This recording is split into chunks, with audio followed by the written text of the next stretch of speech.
et ensuite comment est-ce qu'il peut appréhender méthodologiquement cet objet.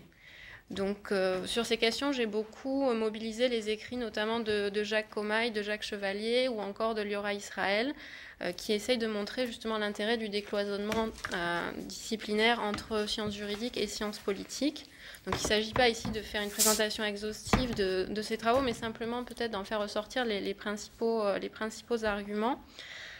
Donc l'idée, c'est de sortir de ce cloisonnement entre approche de juriste et approche de politiste. C'est vrai que traditionnellement, c'est deux regards différents sur le droit qui vont être portés. Chez les juristes, on va s'intéresser véritablement à la question de la puissance normative. En fait, on va s'intéresser à la norme et non pas à l'acte de volonté qui pose cette norme. Donc c'est vraiment le positivisme dominant.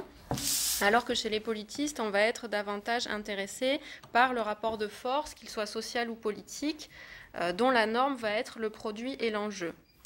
Ces deux approches, en fait, ne s'excluent pas et devraient même plutôt se compléter, d'autant que si on regarde les réalités sur le terrain, on voit clairement que les juridiques et politiques sont étroitement imbriqués. Et que cette imbrication ne cesse de croître avec d'un côté avec un double mouvement en fait à la fois de juridicisation et de judiciarisation des rapports sociaux. Donc des grands mots pour dire quoi? Donc la juridicisation, c'est effectivement la multiplication des textes, de lois, des règlements, etc. Et la judiciarisation, c'est-à-dire l'augmentation, voire l'explosion du contentieux, des recours aux tribunaux. Donc certes, c'est des analyses qui ont été effectuées à partir de terrains occidentaux, mais j'y reviendrai, on voit aussi ces phénomènes émerger en Afrique, ce droit prendre toujours plus de place donc, dans les rapports sociaux. L'intérêt donc de la sociologie politique du droit, c'est de permettre d'avoir cette vision, on va dire, plus globale de l'objet droit. Donc avec cette perspective classique de sociologie du droit dont le but est d'étudier les relations entre le droit et la société, donc la manière dont le droit entre en relation avec le corps social. Sociologie politique du droit, donc qui insiste un peu plus sur les rapports entre juridique et politique, c'est-à-dire la place du juridique dans la construction du politique, sur le rôle du juridique comme révélateur du politique. C'est pourquoi j'ai privilégié une approche donc, que Alan Hunt a qualifiée de constitutive ou relationnelle du droit, que j'évoque dans le résumé de mon intervention, et qui vise justement à voir comment le droit constitue le social et est constitué par lui. Cette approche a l'avantage de permettre d'articuler droit et pratique sociale. Donc l'idée, ce n'est pas de dire que le droit est un déterminant univoque des pratiques sociales, mais simplement de dire qu'il en est un constituant important.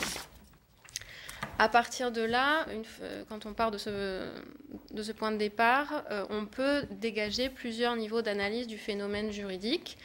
D'abord d'un point de vue politique, voir le droit comme ressource dans le champ politique. D'un point de vue sociétal, en travaillant là davantage sur les phénomènes de croyance que le droit va susciter ou non, et qui vont déterminer la manière de l'appréhender, ou comme contrainte, ou comme ressource.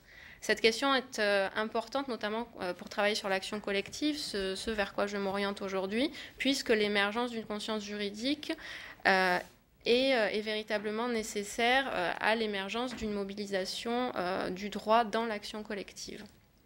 Et dernier point de vue, du point de vue juridique, qui n'est pas réservé donc aux seuls juristes, puisque pour le politiste, il était intéressant de se pencher sur ce que Bourdieu a appelé le pouvoir de la forme du juridique, c'est-à-dire que le droit n'est pas simplement une technique de gouvernement, mais aussi une source de légitimité pour l'État, justement de par son efficacité symbolique.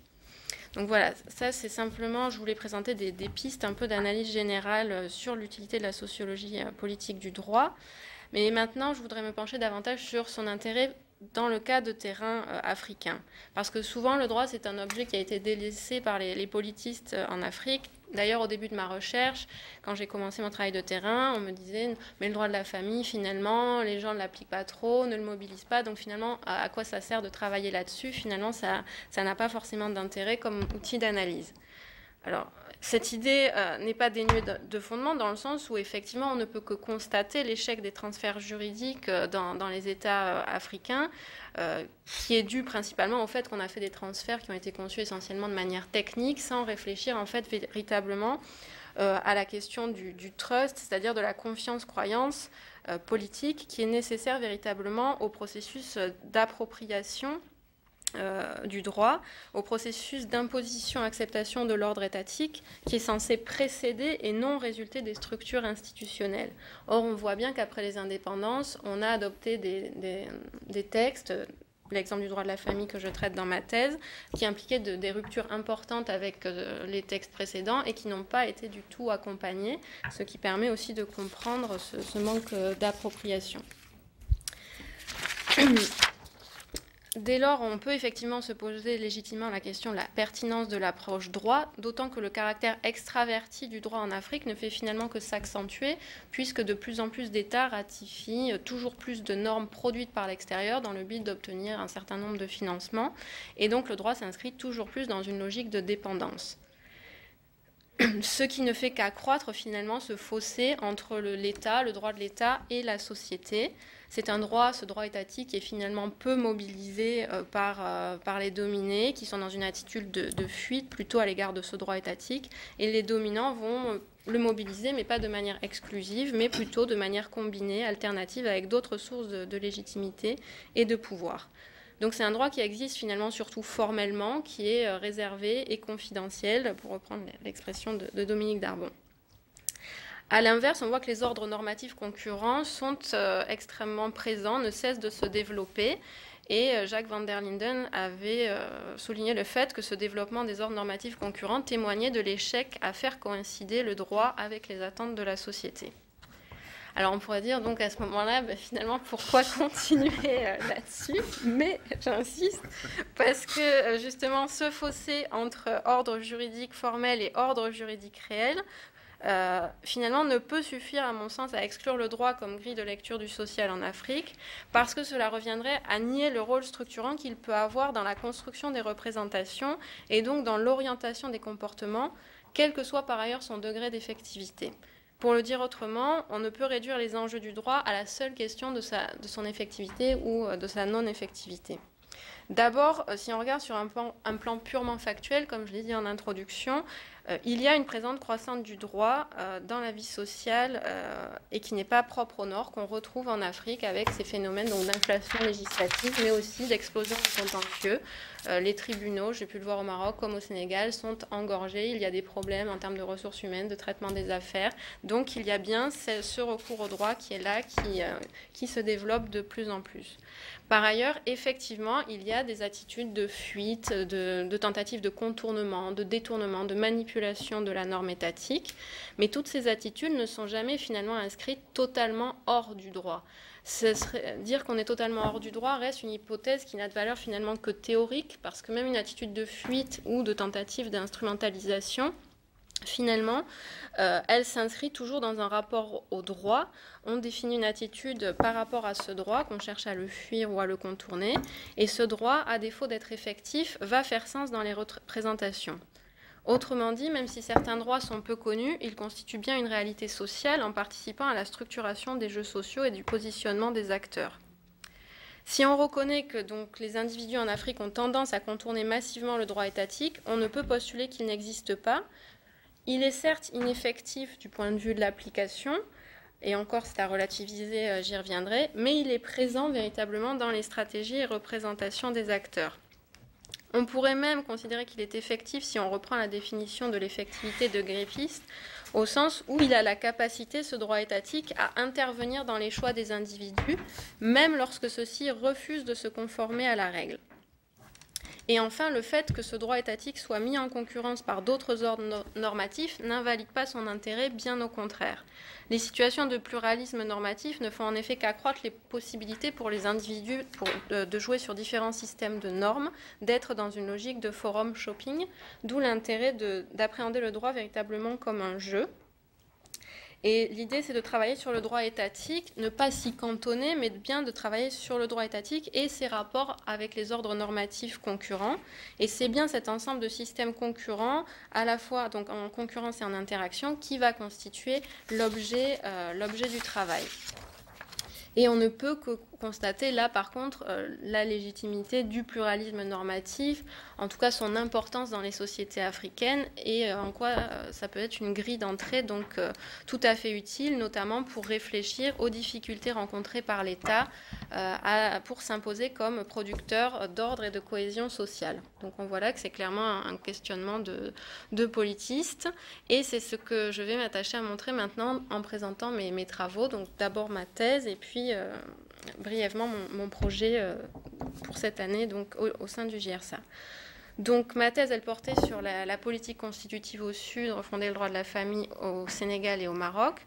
Donc je vais revenir rapidement sur mon objet, ma problématique, puis j'insisterai davantage sur mon cadre théorique et mon protocole d'enquête pour mettre l'accent sur la manière dont j'ai choisi en fait d'appréhender le droit, à savoir déjà quel a été mon positionnement dans la littérature et ensuite quelles sont les méthodes que j'ai mobilisées sur le terrain pour appréhender cet objet droit.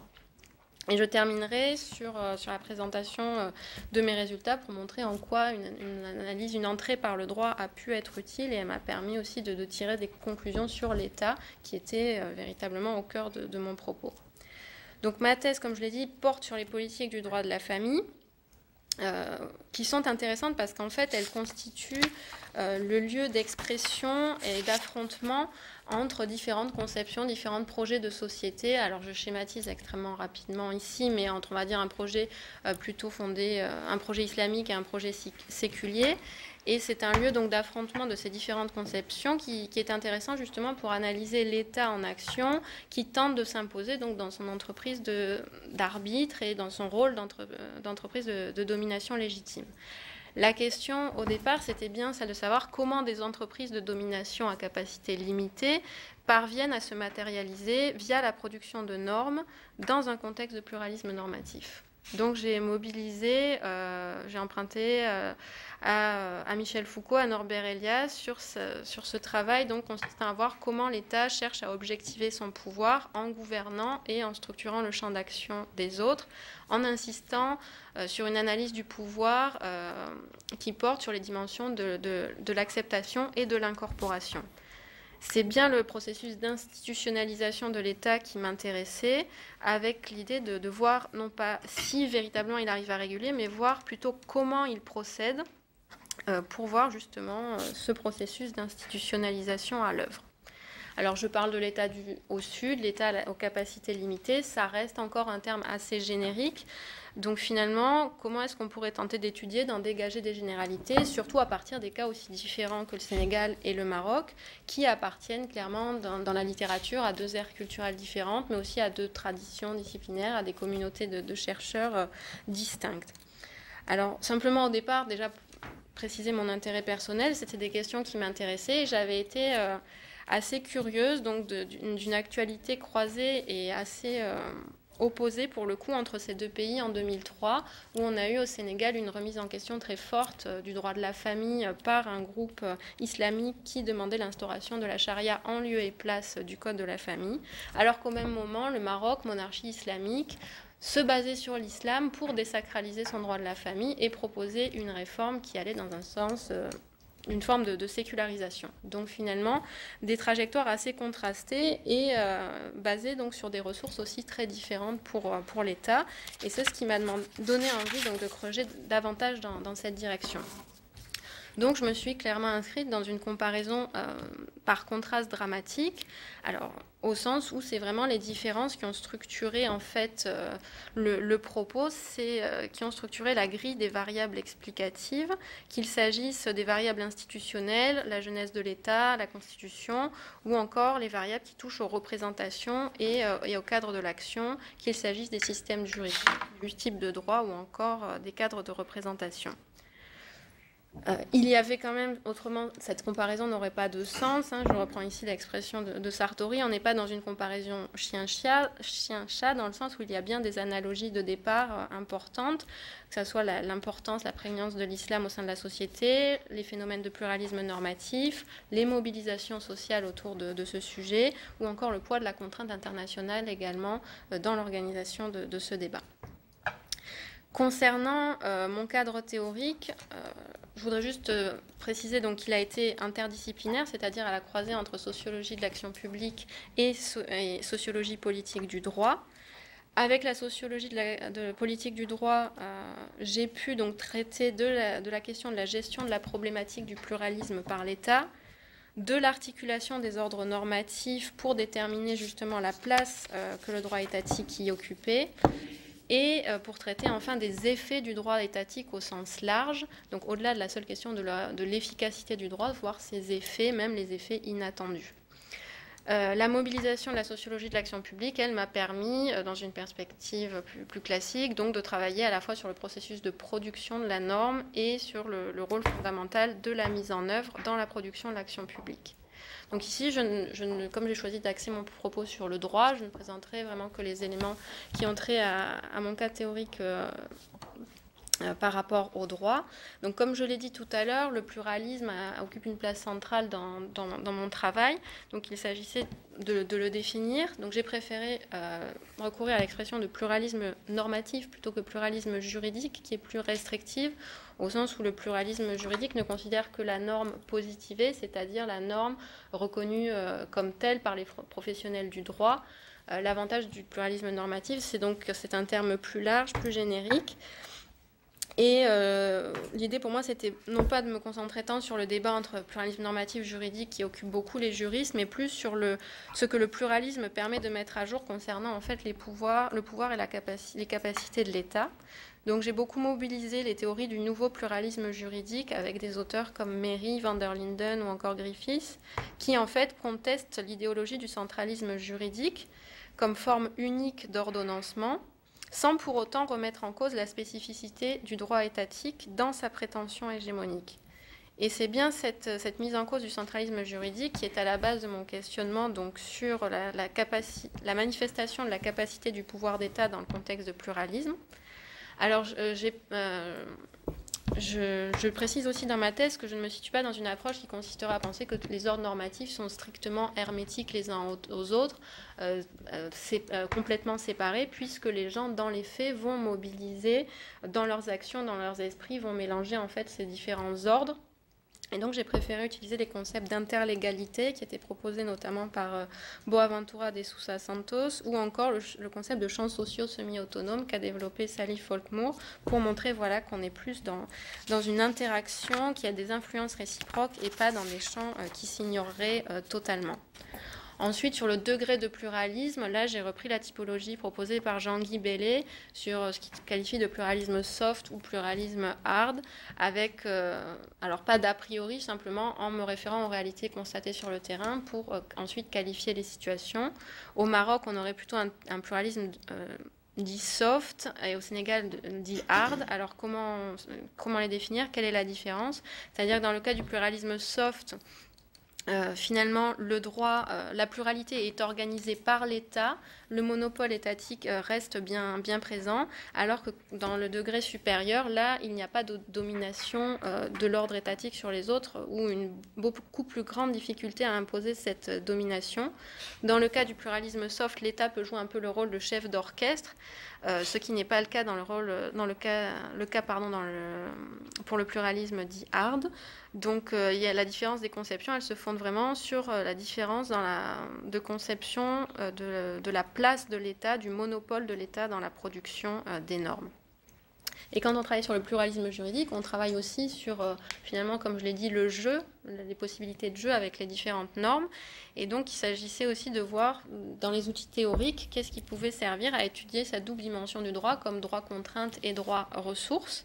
Alors, le droit contrainte, effectivement, au sens où le droit peut être instrument de production, de reproduction des rapports de force et de la domination. Là, j'ai beaucoup emprunté donc aux théories de Bourdieu sur le champ judiciaire, qui sont véritablement utiles, notamment pour travailler sur le droit de la famille, qui est le lieu justement de reproduction de rapports sociaux de sexe conçus de manière inégalitaire. Et puis également, ce droit contrainte, je l'ai abordé à partir du cas des individus, des justiciables, qui finalement vont le considérer comme une contrainte puisqu'ils n'ont pas les ressources nécessaires pour le maîtriser et finalement en tirer profit. Donc ça, c'est un aspect, mais il y a aussi l'aspect du droit ressources, puisque les choses ne sont pas figées. Les attitudes à l'encontre du droit peuvent varier. Elles vont varier en fonction justement de la capacité de l'individu à maîtriser, à s'approprier la ressource juridique, d'où différents types d'attitudes possibles.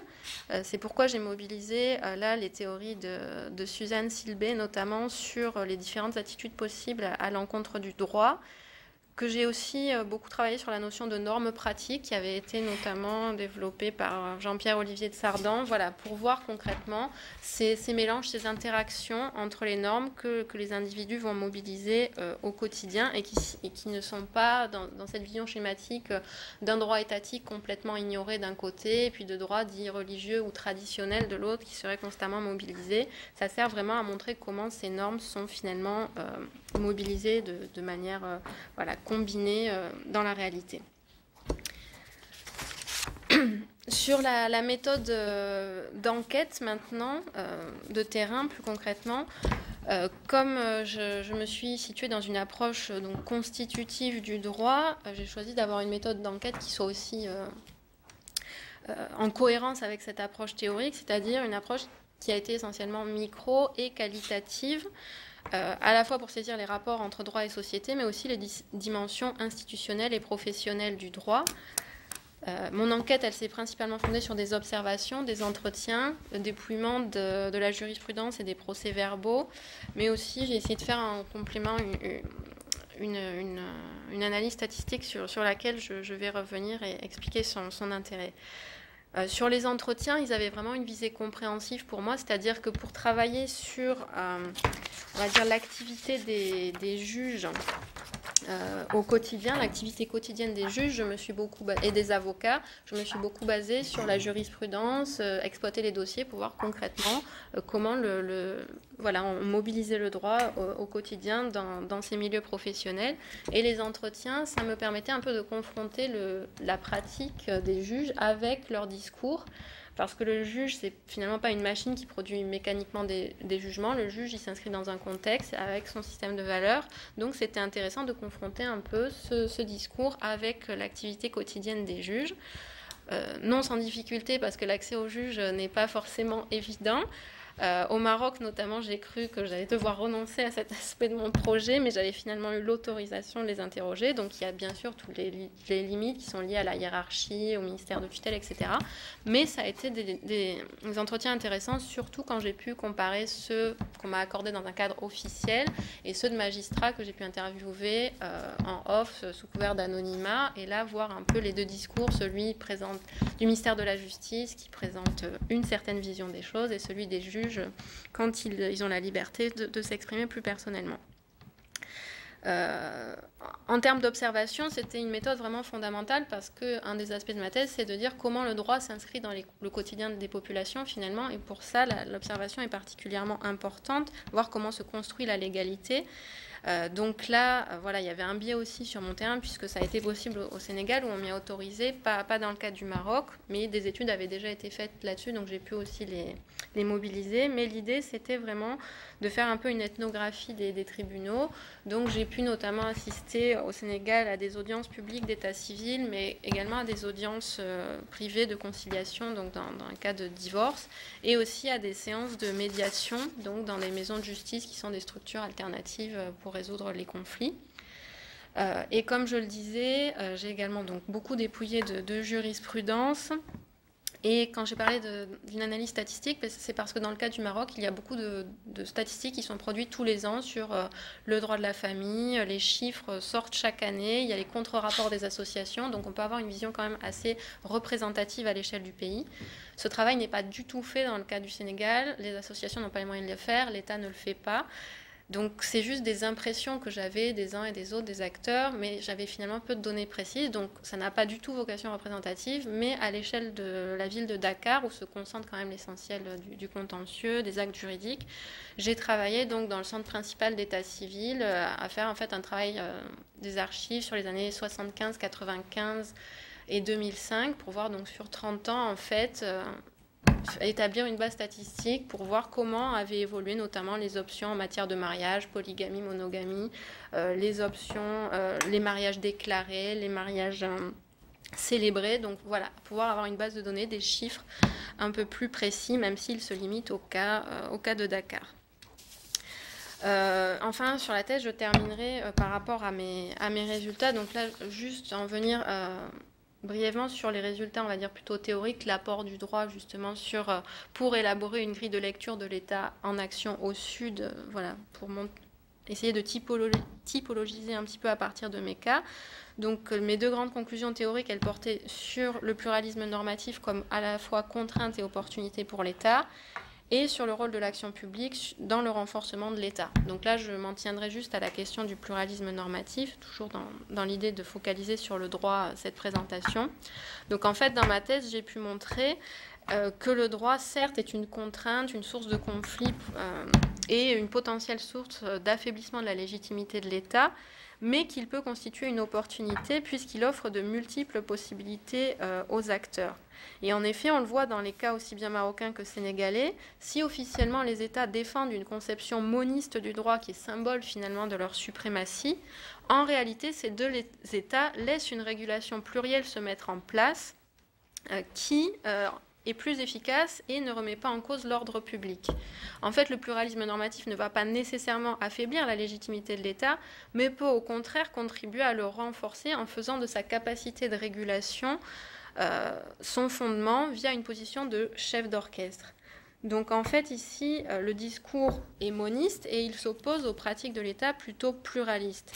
Mais cette gestion du pluralisme en matière familiale, par sa reconnaissance et sa normalisation explicite, obligerait l'État à se confronter en fait à des contradictions. Il serait obligé d'assumer les contradictions entre les différentes normes qui se confrontent, alors qu'en faisant une gestion par les implicites, toujours à la frontière de la légalité, il réussit finalement à satisfaire, en tout cas à permettre que ce pluralisme s'exprime dans un cadre qui finalement permet de voiler en fait quelque peu ces contradictions normatives.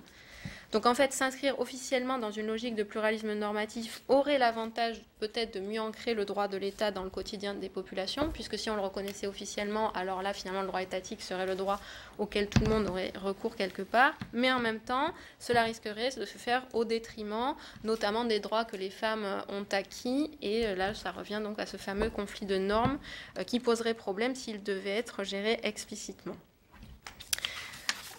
Donc voilà ce que je voulais vous dire en gros sur ma thèse, pour montrer voilà, vraiment comment le droit m'avait aidé à travailler sur ces processus d'institutionnalisation de l'État. Et je voudrais terminer cette présentation en vous disant quelques mots sur le projet que je vais mener cette année au sein du JRSA, où là, plus que les rapports de droit et action publique, je vais m'intéresser au rapport entre droit et sociologie des mobilisations, qui constitue un aspect un des chapitres de ma thèse, et sur lesquels j'aimerais insister davantage. Donc j'ai choisi de m'axer là uniquement sur le cas du Sénégal, sur lequel j'avais plus de matière et aussi qui est moins exploité. Le travail sur les associations, l'associatif au Maroc est vraiment prolifique et ça ne présentait pas forcément d'intérêt. Donc là, j'ai choisi de travailler sur l'association des femmes juristes sénégalaises et la manière dont elles portent les causes, la défense des droits des femmes dans la sphère privée, en insistant sur l'impact du facteur générationnel sur les mobilisations. Donc en fait l'article que j'ai publié dans Politique africaine, pour moi c'est vraiment une base pour ce travail, c'est-à-dire que dans cet article j'essaye de montrer qu'est-ce que la thèse m'a permis de montrer sur les mobilisations juridiques, mais cet article il laisse ouvert des questions sur lesquelles je veux travailler aujourd'hui, à savoir la question de l'évolution de l'association en termes d'objectifs et de stratégie au regard des tensions latentes voire explicites entre les différentes générations de femmes juristes. Et c'est donc le point que je voudrais creuser. Donc avec cette idée que les associations de femmes juristes, elles sont déjà intéressantes parce qu'elles sont assez marginales et spécifiques dans le mouvement des femmes, puisqu'elles justement, elles mobilisent le droit qui est un outil lui-même marginal. Donc elles sont souvent coupées un petit peu de ce mouvement parce qu'on dit que c'est des femmes issues de l'élite, coupées du terrain, etc. Et donc il y a des choses effectivement qui expliquent, qui justifient cette vision, mais qui reste limitée dans le sens où déjà ça serait réduire l'action des femmes juristes à un simple travail sur les textes.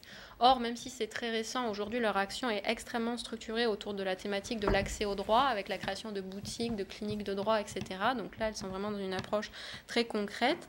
Et encore une fois, ça serait nier le potentiel explicatif des débats qu'elles portent, parce que les plaidoyers, les propositions qu'elles soumettent donnent toujours lieu à des débats extrêmement clivés, clivants, et qui sont intéressants justement pour saisir un peu les lignes de clivage qui traversent la société et en fait les cadres de pensée finalement disponibles et légitimes.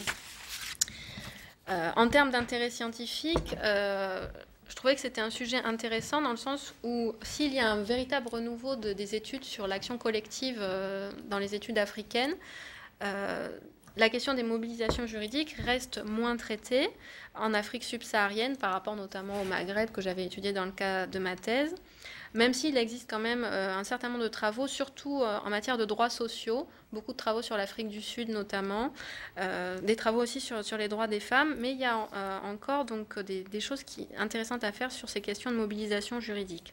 Alors peut-être s'il y a peu de travaux sur les mobilisations juridiques, c'est aussi très certainement parce qu'il y en a peu sur le terrain. Donc pour moi, l'idée, c'est pas de survaloriser ces mobilisations, de les idéaliser, de dire qu'elles sont forcément efficaces, forcément populaires. Non, c'est pas du tout l'objet du travail. Le constat, il est là, c'est qu'il y a une sous-utilisation du droit comme répertoire d'action dans le militantisme. Mais il y a aussi, comme je le disais tout à l'heure, de plus en plus d'États qui ratifient les normes, les instruments en faveur de l'égalité entre les sexes. Et donc, ça crée quand même des opportunités pour les entrepreneurs de cause et une place pour ces femmes juristes de mieux faire connaître leur combat par le droit. Donc, mon idée, c'est vraiment de voir comment l'objet droit est investi par les mobilisations, comment cet investissement a évolué dans le temps, et quelle place finalement ces mobilisations occupent dans l'espace de la cause des femmes. L'idée, c'est de voir comment, à quel degré les groupes peuvent travailler avec ces normes juridiques pour faire avancer leur cause.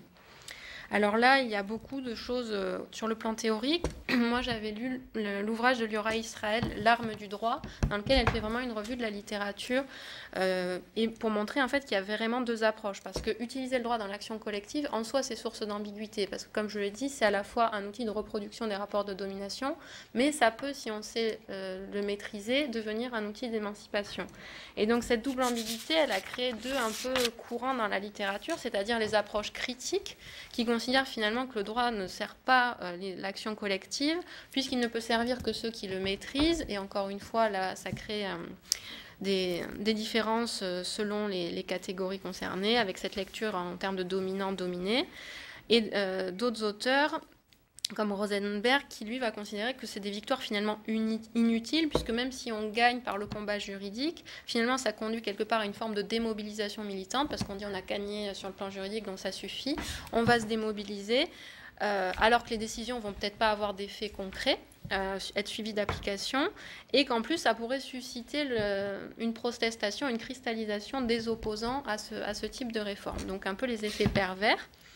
Et à l'inverse de ces approches critiques, il y a la théorie défendue notamment par Michael McCann sur l'intérêt de l'approche par le droit dans les mobilisations, où il dit qu'il ne faut pas s'en tenir simplement aux effets directs du droit sur les mobilisations en termes de est-ce qu'on a gagné un combat juridique par exemple devant les tribunaux, mais considérer les effets indirects, symboliques du droit sur la construction des mouvements sociaux, sur la manière dont se construisent ces groupes, leurs causes et leur identité.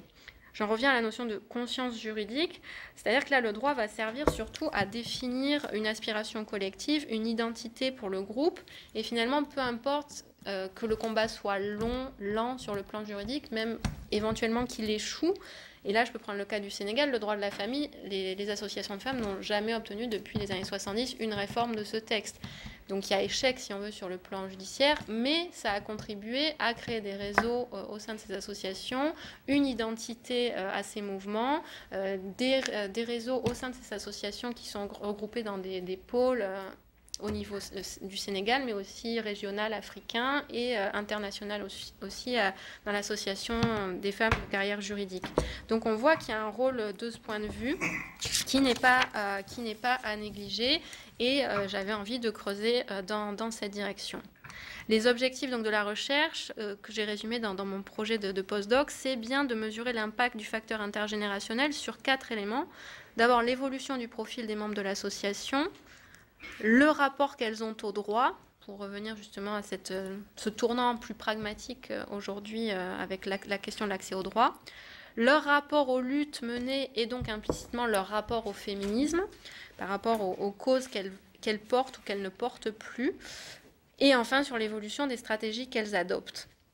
Donc tous ces points, pourquoi? Pour vraiment interroger ce passage de relais entre les générations, parce que mon hypothèse de départ, et qui est née de ma thèse, c'est qu'il y a une vraie fracture entre les générations de militantes, qui n'est pas assumée, qui est plutôt latente, implicite, mais qui clairement contribue à brouiller le message de l'association.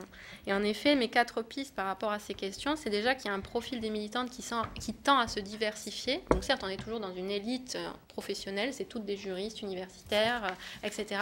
Mais en termes d'origine sociale, de forme de socialisation, c'est beaucoup plus diversifié que les pionnières des fondatrices au moment de l'indépendance.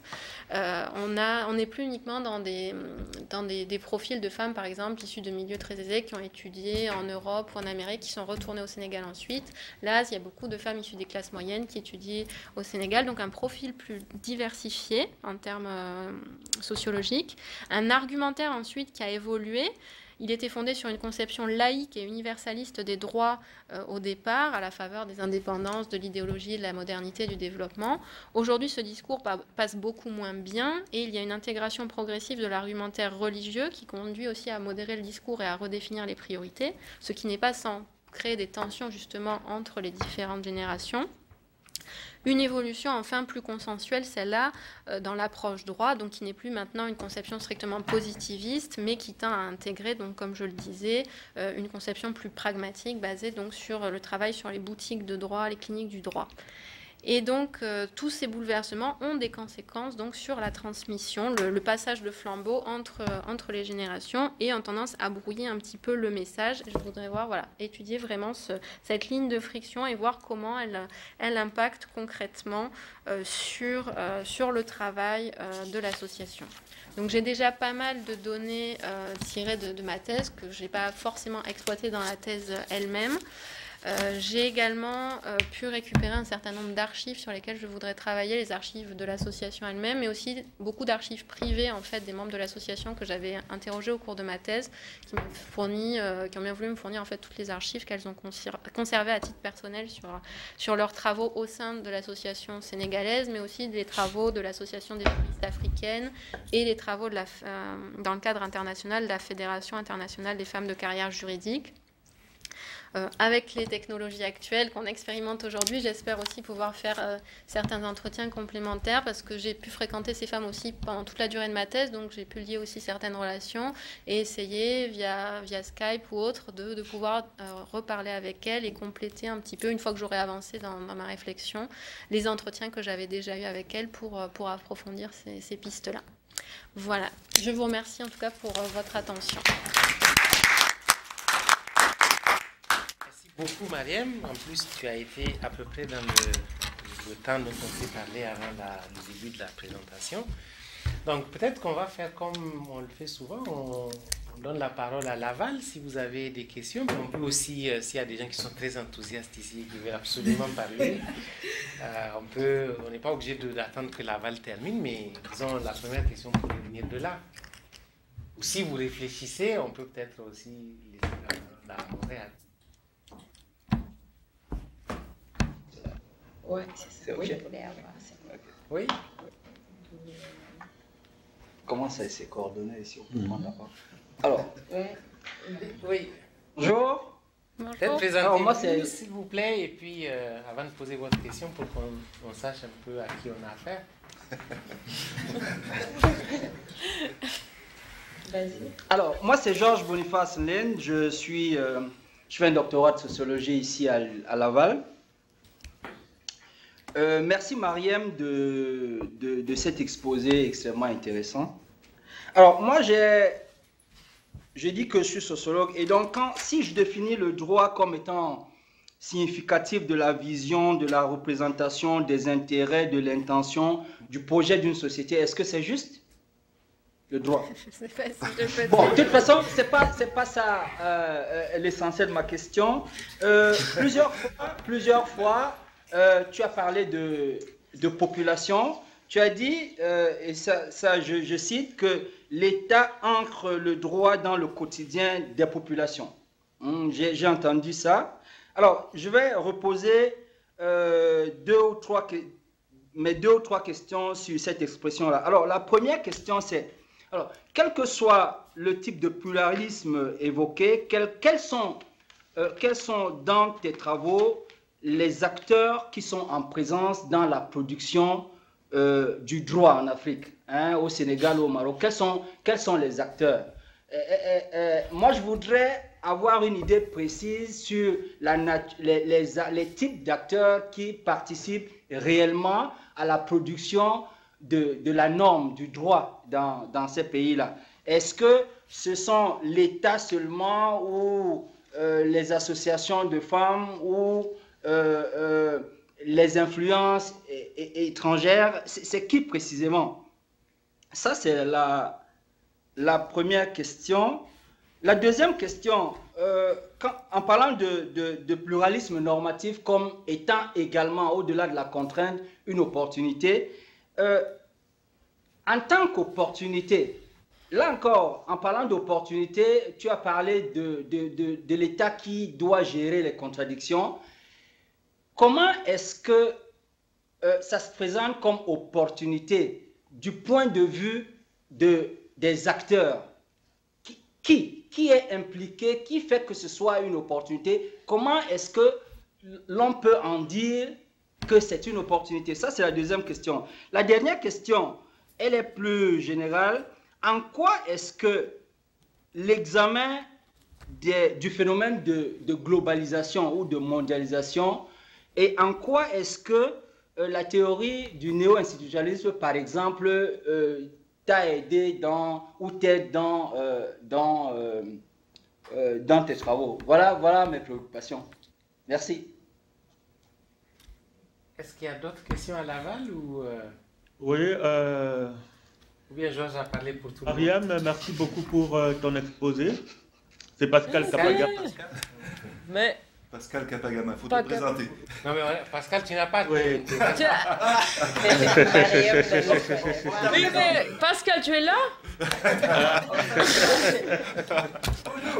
Bien. Moi, j'avais plus une préoccupation. Il est toujours à Laval. Un peu de discipline là. Pascal, on t'écoute. Voilà. Mariam va croire que c'est Ma pas sérieux. préoccupation était la suivante.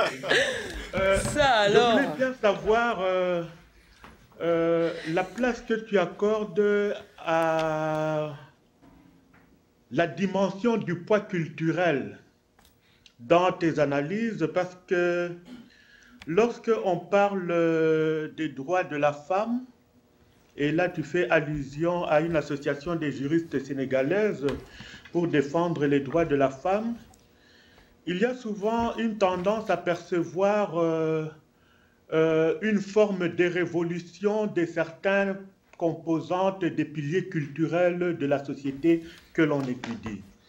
Et c'est pour ça que je voulais savoir également exactement le poids, la dimension que tu accordes au poids des forces culturelles dans tes analyses. Et surtout, également, c'est vrai, le Maroc est une société musulmane, le Sénégal est une société laïque à prépondérance musulmane. L'association des femmes sénégalaises pourrait comprendre tant bien des musulmanes que des chrétiennes. Et ne trouves-tu pas qu'il y aurait des contradictions internes qui seraient effectivement liées à la dimension culturelle et surtout religieuse selon que l'on est chrétienne ou musulmane? Je pense qu'on peut répondre à... Puis ensuite, on reprendra une série de questions. Merci beaucoup pour vos questions. Je vais répondre de manière précise.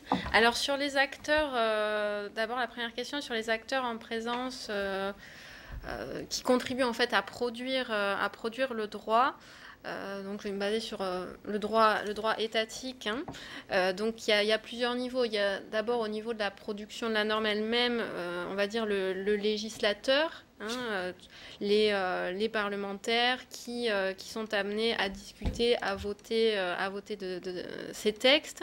Alors effectivement, quand on parle du niveau de la production, le législateur est évidemment le premier acteur, l'acteur on va dire naturel à ce stade, avec bien évidemment aussi une influence très clairement des groupes d'intérêt, qu'il s'agisse des groupes de femmes ou des groupes religieux aussi, parce que c'est un processus aussi de négociation en différents intérêts contradictoires que le législateur justement essaye de combiner.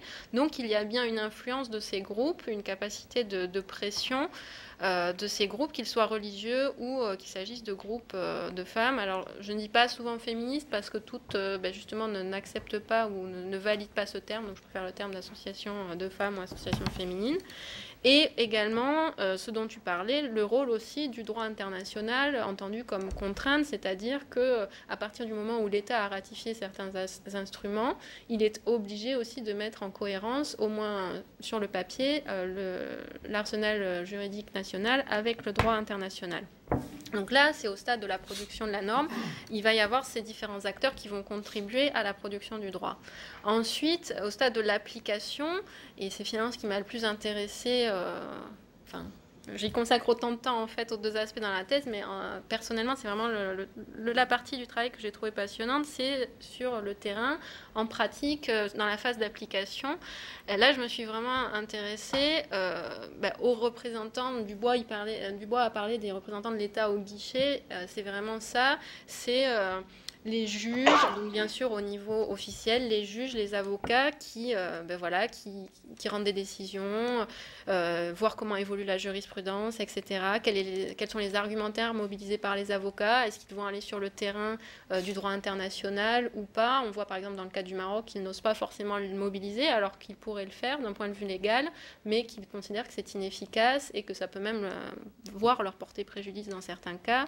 Donc ce rôle du travail des magistrats, des avocats, mais aussi en dehors des canaux, des circuits officiels, le rôle des médiateurs. Donc j'ai parlé rapidement dans la présentation des maisons de justice, en fait tout ce qui touche aux structures alternatives en fait de règlement des conflits.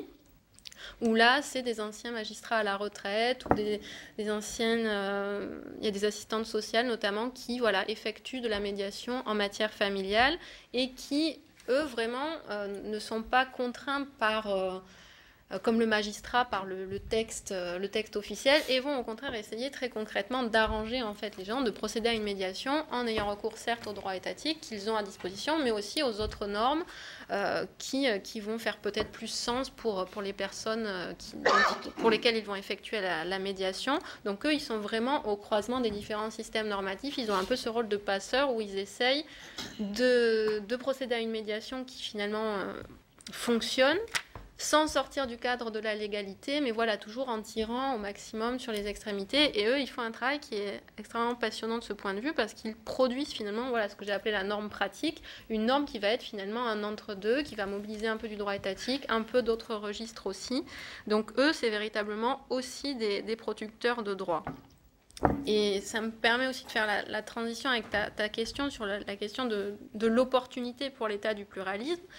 Il tient vraiment à ces gens-là, à ces médiateurs qui sont, il faut le rappeler, engagés, payés par l'État. Ces structures, alors il y a certes les boutiques des associations, ça c'est une chose, même s'ils font le même travail, il y a les associations qui ont leur boutique de droit, mais il y a les maisons de justice qui, elles, relèvent de l'État, qui ont été créées par l'État, qui versent des indemnités aux médiateurs.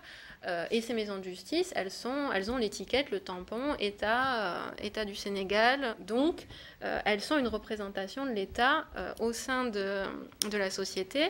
Et alors, certes, le droit qui va être appliqué par les médiateurs, c'est pas exactement le droit étatique, mais on reste quand même dans le cadre de la légalité. Pour donner un exemple, il y avait plusieurs cas. Alors au Sénégal, pour se marier, on peut se marier sans passer par la voie judiciaire, c'est-à-dire le mariage religieux va être reconnu comme valable, sans passer par la voie judiciaire, mais pour divorcer, il faut obligatoirement passer devant le tribunal. Donc ça crée beaucoup de problèmes, parce que les gens se disent, je me suis mariée sans aller au tribunal, je ne vois pas pourquoi je vais divorcer au tribunal. Et donc, ils procèdent à la répudiation, et après, ils peuvent être poursuivis en justice par l'ex-conjoint pour délit de bigamie. Donc ça pose ce genre de problème. Ça pose aussi le problème en termes de pension alimentaire pour les enfants. Enfin, ça pose véritablement des problèmes concrets pour ces familles. Et alors, le médiateur, donc ils vont souvent avoir des femmes qui ont été répudiées, ce qui est illégal, donc ils vont appeler le mari et là dire il faut procéder judiciairement, etc. Sauf que des fois le mariage a eu lieu, donc ça la maison de justice en question était dans une banlieue de Dakar, le mariage avait eu lieu à Kaolack, donc très loin de la capitale, donc il aurait fallu aller chercher à la mosquée de Kaolack un justificatif, revenir au tribunal de Dakar, etc. Donc c'est la procédure légale, mais ça prendrait beaucoup de temps et d'argent pour ces personnes, donc les médiateurs leur font une espèce de dérogation à remettre au tribunal pour aller plus vite. Donc on prend des libertés avec les procédures, avec le fond aussi. Brièvement, le droit de succession au Sénégal, il est aussi très ambigu parce qu'en gros, il y a deux branches. Le droit commun, c'est le droit d'inspiration en fait français, c'est-à-dire égalité des héritiers dans la succession. Et il y a une option droit musulman qui s'applique uniquement si le défunt a fait état de sa volonté avant son décès. Mais ça peut être une volonté qui n'est pas forcément écrite. Donc ça reste un concept flou, manifestation de la volonté. Donc souvent, il y a des tensions dans les familles entre les héritiers pour est-ce que mon père était un bon musulman ou pas un bon musulman. Il y a des juges qui m'ont dit, voilà, ils avaient eu des cas où les gens venaient leur apporter des photos pour montrer que leur père a fêté Noël, donc c'est pas un vrai musulman. Il ne faut pas faire la succession dans un musulman. Donc tout plein de choses comme ça. Et là, le juge va pas, le médiateur va pas trancher dans un sens ou dans l'autre. Il va essayer de dire bon, vous êtes une famille, on va essayer de vous arranger. Donc de proposer une solution intermédiaire, mais qui finalement ne renvoie pas strictement au droit de l'État ou au droit musulman. Donc voilà, sans sortir de la légalité, on est dans l'arrangement permanent, mais avec la caution de l'État. Donc finalement, les gens qui viennent dans ces maisons qui sont extrêmement populaires et qui fonctionnent bien, parce qu'il faut savoir qu'au départ, il n'y en avait que 4, elles étaient dans Dakar et sa banlieue. Aujourd'hui, il y en a une dizaine un peu disséminées dans les grandes capitales régionales. Et le but à terme, c'est d'avoir 30 maisons, une par département. Et ça fonctionne, même à Mbaké, même à Tivaouane, qui sont quand même les capitales des confréries religieuses. Ça ne pose pas de problème, au contraire, ça se passe plutôt en bonne entente. Et donc là, c'est une manière vraiment par ces maisons de faire venir concrètement le droit dans le quotidien des populations. Et en ce sens, voilà, on joue sur une forme de justice qui est une forme plutôt de justice traditionnelle, mais sous couvert donc, de l'État. Et donc, même si la norme, on prend un peu de liberté avec, ça reste la norme étatique et elle rentre vraiment dans le quotidien des populations. Sur la question du rôle, donc je suis pas sûre d'avoir bien compris l'action sur la mondialisation, le rôle de la contrainte internationale. Bon, j'en ai un peu rapidement parlé, mais oui, il y a un impact, c'est ce que je disais tout à l'heure, il y a des instruments qui ont été ratifiés dans lesquels l'État est obligé de s'inscrire au moins de manière formelle, officielle, mais en même temps, pour le cas du Maroc, ça reste relatif. C'est vrai pour le cas du Sénégal, parce qu'à partir du moment où on se définit comme État laïque, il n'y a pas de raison d'émettre des réserves sur ce type de texte. Le Maroc, lui, fait de l'islam la principale source de légitimité. Et donc, il y a beaucoup de réserves qui ont été émises par rapport aux textes qui ont été ratifiés. Le Maroc a, par exemple, ratifié tous les instruments internationaux relatifs à l'égalité entre les sexes. Après, il faut voir les réserves qui ont été émises. Et là aussi, le catalogue est très important. Et au final, ça vide un peu de sens ces ratifications. Donc, il y a un rôle de la contrainte internationale qui est très présent de ce point de vue, mais de manière différenciée selon qu'on est dans un État laïque ou non. Sur la dimension du poids culturel, notamment chez les associations, l'association des femmes juristes, effectivement, c'est quelque chose qui fait partie de mon analyse, qui est important dans mon analyse, parce que déjà, ça détermine notamment en partie la manière dont elles vont orienter leur stratégie. Donc, il y avait cette idée au départ. Alors, la vision du juriste sénégalaise, même au départ, dans les années 70, ne faisait pas partie de ces revendications ces associations les plus radicales qui revendiquaient un féminisme de type, on va dire, universaliste.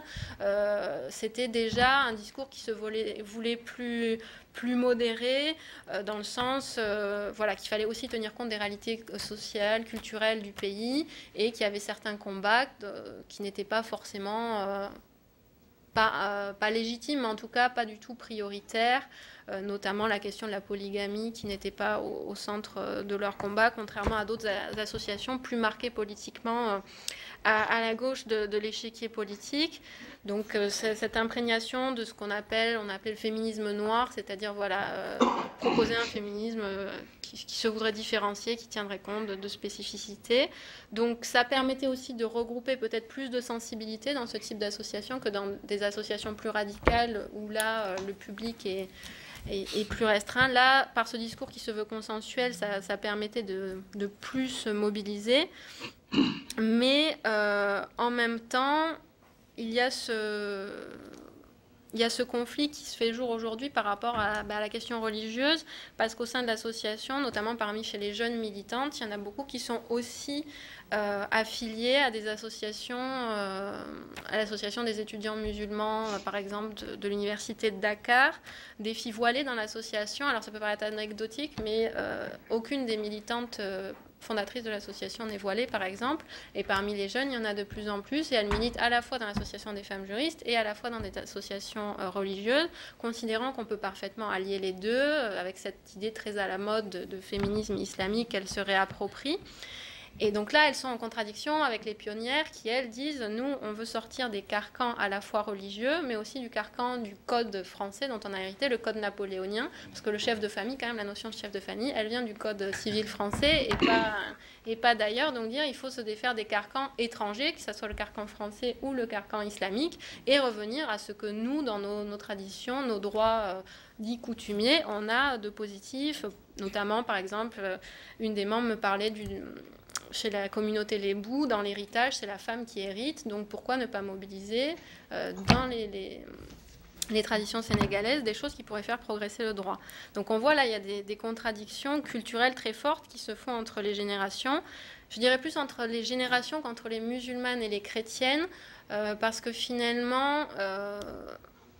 alors, est-ce que c'est un hasard ou non? Mais la plupart des juristes que j'ai interrogés étaient des femmes musulmanes, avec quand même le fait qu'au Sénégal, il y a quand même plus de 95% de musulmans, donc c'est aussi proportionnellement logique.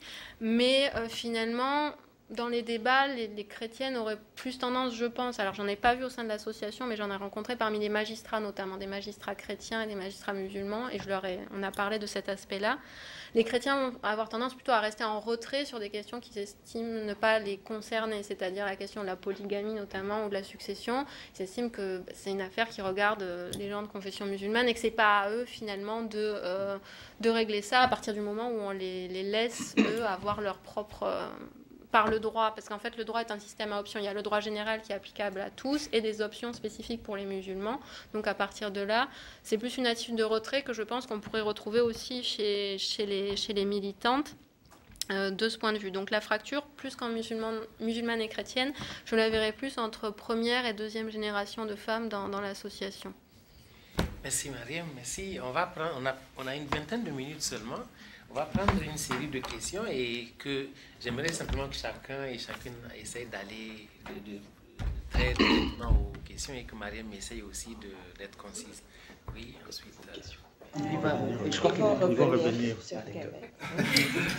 Non, on revient plus là. Au revoir. On revient plus. Dommage. Moi, je m'appelle Marie Paré, je suis en doctorat ici au département d'anthropologie, spécifiquement d'anthropologie juridique, donc j'ai trouvé ça très intéressant, et puis je fais ma thèse au Burkina Faso, donc je vois quand même beaucoup de parallèles. Je suis curieuse un petit peu parce que tu as choisi pluralisme normatif et non pluralisme juridique. Moi, au contraire, j'ai choisi pluralisme juridique parce que j'avais peur de hiérarchisation entre les formes, et j'ai vraiment utilisé le terme droit, au système juridique en fait, plus précisément que droit. parce que le droit en anthropologie juridique, on ne le définit plus. On a perdu trop de temps là-dessus, fait qu'on s'en occupe même plus. Puis en anthropologie, on aime bien ça, arrêter de définir des choses éventuellement. C'est pour ça qu'il est si confus. Ah, voilà, tout s'explique là. C'est histoire de famille, là, je comprends. On prend pour acquis que c'est comme ça, puis on passe à autre chose. Donc, et j'ai remarqué que tu utilisais beaucoup plus les corpus normatifs religieux, mais tu travailles-tu aussi avec le système juridique coutumier ou traditionnel ou les autres formes? C'est sûr que tu étais d'accord, puis j'imagine que tu étais aussi peut-être en capitale au Maroc. Moi, dans mon cas, je ne suis pas en capitale, je suis en la 3e ville du pays, mais donc j'ai pas le même contexte exactement, donc j'ai toutes les autres formes juridiques très présentes. Et l'autre question, je trouve ça super intéressant ton postdoctorat parce que tous les côtés, est-ce qu'on maîtrise réellement le droit? Je trouve ça passionnant parce qu'ici, je suis sûre que personne, à part un avocat spécialisé dans un domaine, peut dire qu'il maîtrise réellement le droit. Donc, toute la question, plutôt, dans le fond, est-ce qu'on a confiance en le droit? Je trouve que c'est peut-être plus des questions qui peuvent se poser dans l'accès à la justice dans les cas comme ça. Je ne sais pas ce que tu en penses un peu par rapport à ces idées-là. Merci beaucoup. Moi, je m'appelle Flore Dokmo. Je suis en fin de thèse à la faculté de droit.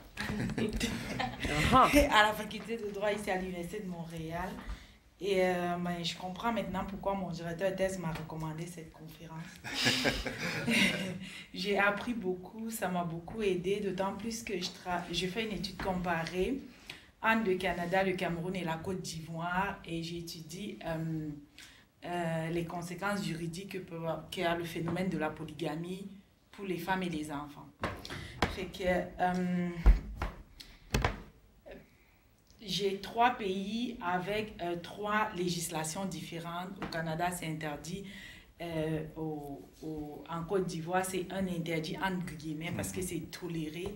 Et au Cameroun, c'est vraiment légalisé. Puis moi, je pose comme hypothèse que, indépendamment du fossé économique et normatif qui entoure tous les 3 pays, du point de vue de la condition des femmes, les conséquences sont les mêmes. C'est sûr que dans ton exposé, j'ai vu qu'il y avait beaucoup de similitudes, mais moi, je ne suis pas d'accord comme elle que tu aies choisi le pluralisme normatif, parce que moi, je choisis le pluralisme juridique. Peut-être parce que je suis à la faculté de droit, je suis très influencée, mais je pense que le droit, n'est-ce pas, à la capacité, puis je l'explique vraiment dans ma thèse, que le droit a la capacité de ramener vraiment les gens à l'ordre, ça a le pouvoir, mais même si le droit a ses lacunes, mais il reste tout de même que c'est ce qui pourrait, n'est-ce pas, aider dans la lutte du phénomène contre la polygamie, parce que la loi sur le mariage en Côte d'Ivoire, après tous mes constats et toutes mes recherches, je me rends compte qu'elle est vraiment ineffective d'un point de vue du droit, parce qu'il y a toujours beaucoup de mariages polygamiques qui sont célébrés au sein de la société, et la conséquence, c'est que la majorité du contentieux familial échappe aux tribunaux. Pourtant, quand je prends un pays comme le Cameroun, où c'est vraiment légalisé, au moins on peut ramener tout le contentieux du droit de la famille devant les tribunaux, et on essaye de débattre ça. Du point de vue du droit international, moi, je dis dans ma thèse que je pense que le droit international rencontre beaucoup de lacunes, et que le droit international n'a pas suffisamment défendu la condition des femmes, parce que, de mon point de vue, il y a toujours la possibilité à l'intérieur du droit international de brimer la condition des femmes, surtout en passant par le couvert de la liberté religieuse. Je dis également que, contrairement à d'autres droits qui ont été vraiment bien défendus par la communauté internationale, la priorité n'est accordée a été accordée aux droits de femmes tout récemment avec l'UNESCO et son programme de l'égalité des genres. Et en même temps, je pose la question de savoir, est-ce que la communauté internationale est sérieuse? peut-on réellement parler d'une égalité des genres lorsque il n'existe pas une égalité financière entre l'homme et la femme? Puis je prends des exemples très simples, que ce soit à l'intérieur du Cameroun et de la Côte d'Ivoire, où l'homme, le mari est pourvoyeur, puis je le compare à un contexte canadien où les femmes sont économiquement indépendantes, fait que je retourne quand même un peu dans l'histoire pour voir qu'il y a de cela 42 ans au Québec, les femmes étaient encore tout un peu comme nous sommes en Afrique aujourd'hui. Fait que avec l'indépendance financière, elles ont pu... On n'a plus que... La question. En réalité, moi, la question, c'est au niveau de ton projet de post-doctorat. Puis moi, je me demande, ma question était, comment est-ce que, pour le cas de l'Afrique, c'est sûr que le Sénégal, ce n'est pas le cas du Cameroun, le cas de la Côte d'Ivoire, comment est-ce qu'on va réussir, moi je me pose la question, à concilier le politique, le juridique et le culturel, parce que le gros problème, c'est qu'on est toujours très attaché à nos valeurs culturelles et c'est la raison pour laquelle il y a certains comportements qui sont perpétués au fil des générations. Merci. Alors, s'il y a des mains, vraiment, je vous donne 30 secondes, pas de commentaires. Directement, posez votre question. Et Mariam, tu as 10 secondes par question pour... Mais c'est quoi cette dictature-là? Parce qu'autrement, je veux que tout le monde puisse parler. Pas de mise en Moi contexte. aussi, j'ai des questions. J'ai deux... Ah ouais, tu veux parler? Tu veux parler? Je ne parlerai pas. La règle, je me l'applique à moi. Pas de mise en contexte. Je vais faire le premier des commentaires quand même que je voudrais faire. Là. Alors, je vais directement à la question. Et vous utilisez les droits effectivement comme outil d'analyse du politique en Afrique. Quelque part, vous avez parlé également de droits comme de la question, les reproductions des rapports sociaux, notamment inégalitaires. Est-ce que dans vos travaux, vraiment, vous utilisez les droits vus sous l'angle des rapports sociaux des sexes? Très bien. Charles? Mes commentaires auraient été plus intéressants. Mais tu auras l'occasion de les faire mais tout à l'heure. Mais laisse-le s'exprimer. Je ne sais pas par commencer. Vas-y Charles, je te donne une minute. C'est un travail très intéressant, ce que vous voulez dire, parce que le droit africain est souvent décrit comme étant un droit exogène, un droit produit de l'extérieur. Quelqu'un a même dit le vrai problème de l'Afrique, c'est qu'elle n'a pas de culture juridique. Je pense que la personne qui a dit ça a avalé son discours. La réalité, c'est que le droit africain est un droit complexe. Un droit très complexe qui ne peut pas être analysé seulement d'un point de vue juridique. Et c'est en cela que vos travaux sont très intéressants.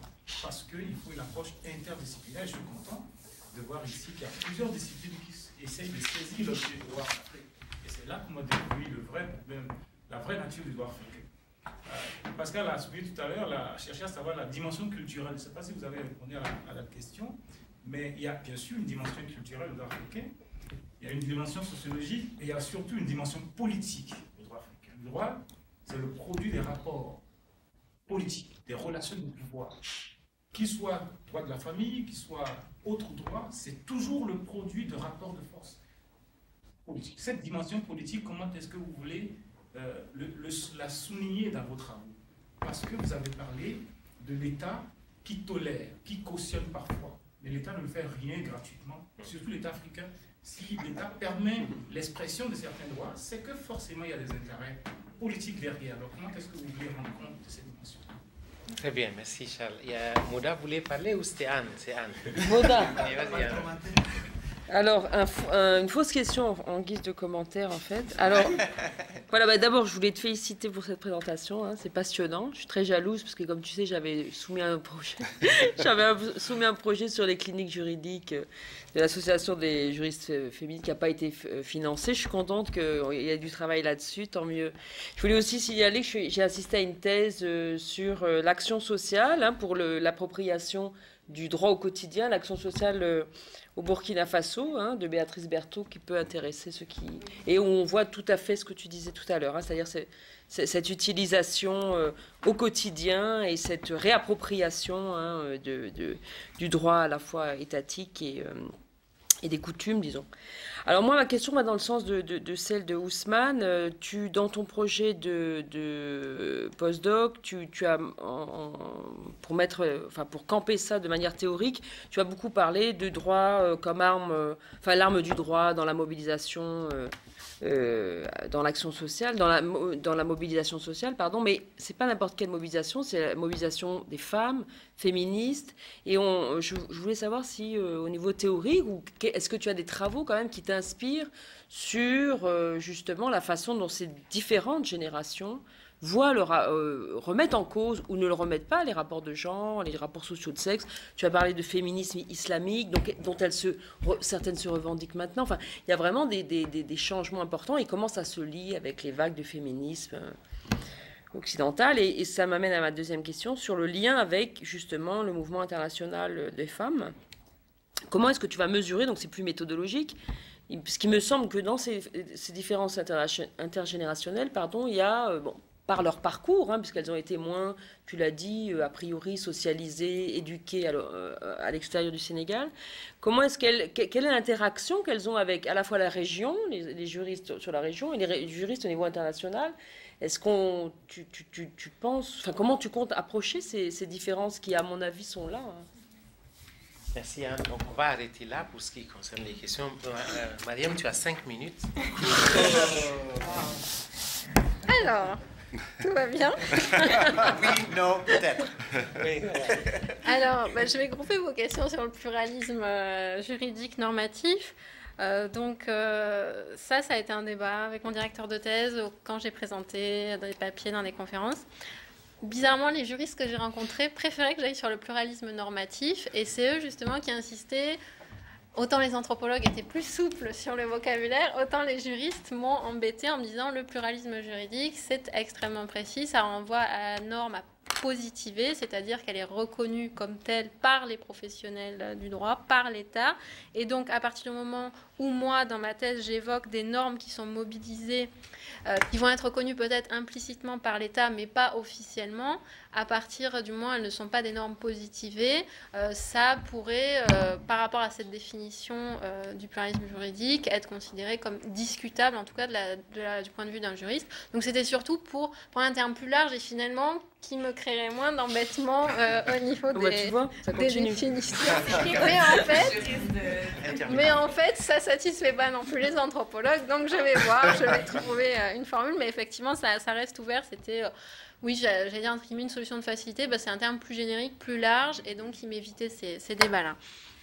Ensuite, sur les droits, est-ce qu'il y a uniquement des droits, le droit religieux, je crois, tu me demandais, et le droit coutumier? Non, en fait, plusieurs sont mixés, mais l'islam étant la religion vraiment majoritaire, en fait, toutes les coutumes sont islamisés en quelque sorte, et notamment sur le droit de la famille, sur la matière du droit de la famille. Il peut y avoir quelques nuances, etc., selon l'ethnie considérée, mais l'islam reste quand même le ciment, enfin le dénominateur commun, qui fait que ça reste la problématique un peu commune. Que ça soit à Dakar ou en région, j'ai pu aussi, justement via les maisons de justice, voir un peu, aller dans les villes en fait, où il y avait ces maisons de justice, donc pour voir un peu comparer Dakar et les régions justement de ce point de vue. La question de la confiance dans le droit, effectivement, c'est intéressant et j'espère pouvoir creuser un peu dans mon projet de postdoc. Surtout qu'il y a eu une grande enquête menée par le ministère de la Justice, c'est la première fois, donc c'est à souligner, pour une enquête de satisfaction, entre guillemets, un grand sondage national sur la perception de la justice par les justiciables, et c'était assez catastrophique les résultats, donc corruption, lenteur, etc. Et donc il y a cette idée, donc ils ont contesté la méthode d'enquête, etc. Mais on dit qu'effectivement il y avait des choses à faire, et il y a quand même en ce moment, avec le changement de régime, toute une politique d'une justice qui va être plus indépendante, plus propre, etc. Donc peut-être voir est-ce que ça peut jouer, en tout cas en termes d'image, de ce point de vue, sur la confiance dans le droit et dans la justice. Sur la question de la conciliation, dans le droit du politique, de l'enjeu juridique, de l'enjeu culturel, j'aurais envie de répondre que c'est pas finalement quelque part à moi de trouver cette solution, mais ce qui m'intéresse, c'est vraiment de voir comment justement les différents groupes essayent d'en proposer et voir lesquels vont être validés ou pas.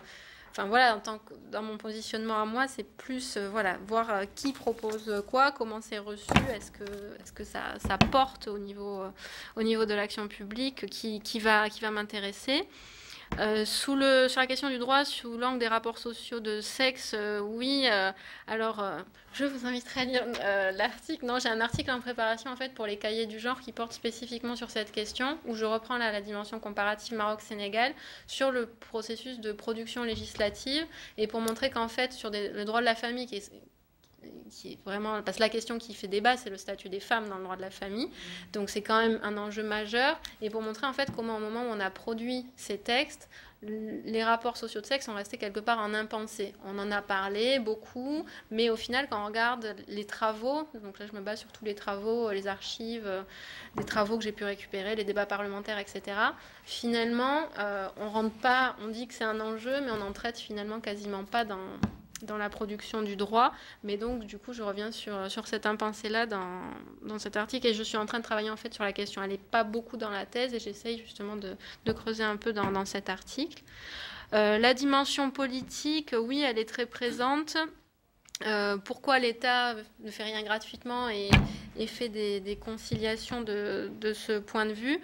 C'est concrètement, ça lui permet pour le dire très vite, de modérer un peu tout le monde, c'est-à-dire de dire aux associations de femmes, regardez, on met des choses en place, ce qui fait que les femmes, elles peuvent venir, elles peuvent faire valoir leurs droits, et dire en même temps aux religieux, arrêtez avec votre projet d'instauration de la charia en disant que notre droit ne fonctionne pas, parce que vous voyez bien que quand même il est appliqué, et le droit qu'on applique, il essaye quand même de ne pas être en contradiction avec l'islam. Donc c'est une manière en fait de concilier un peu les intérêts, de maintenir un statu quo pour ne céder ni aux uns ni aux autres, et surtout pas réformer, parce que la hantise de l'État c'est de réformer, parce qu'il dit si on ouvre ça, c'est la boîte de Pandore et on ne sait pas ce qui va en sortir finalement. Donc c'est un peu acheter sa paix, sa sécurité quelque part sur ce sujet-là. Sur les mobilisations des femmes, donc sur la littérature, en fait, au Sénégal, je mobilise pas mal. Alors, la question du féminisme, etc., justement, je veux la développer plus dans mon projet. C'est un corpus qu'il faut que j'approfondisse plus, mais au Sénégal notamment, il y a les écrits donc, des sociologues Fatou Sow, Fatou Sarr, Kodoum Bop, qui ont beaucoup écrit sur la question du féminisme, du mouvement des femmes, de ces fractures en fait, selon aussi la sociale au sein des mouvements. Donc je suis partie beaucoup de leurs travaux sur le féminisme au Sénégal en particulier. Après à approfondir encore, mais c'est en tout cas les premières bases que j'ai étudiées, c'est leurs travaux sur ces problématiques. Ouais. Et sur le mouvement international des femmes, alors l'intérêt c'est que l'association des juristes sénégalaises, en fait, c'est une des premières associations en Afrique de femmes juristes. C'était une des associations pionnières sur le continent, donc elles ont un peu un mouvement leader, en fait, elles sont un peu une place de leader au sein du mouvement africain. Donc là, c'est intéressant en fait, de voir avec les pionnières qui ont en fait créé l'association et qui ont été à l'origine de la création de la fédération africaine. Donc parce qu'elles avaient tous les réseaux, elles savent comment ça s'est créé, etc. Et de les interroger pour voir quelles sont les relations aujourd'hui, qui a les relations dans l'association avec ce groupe-là. Et la Fédération internationale des femmes de carrière juridique, je voulais prendre l'entrée en fait, du dernier congrès qui a eu lieu à Dakar il y a 1 an.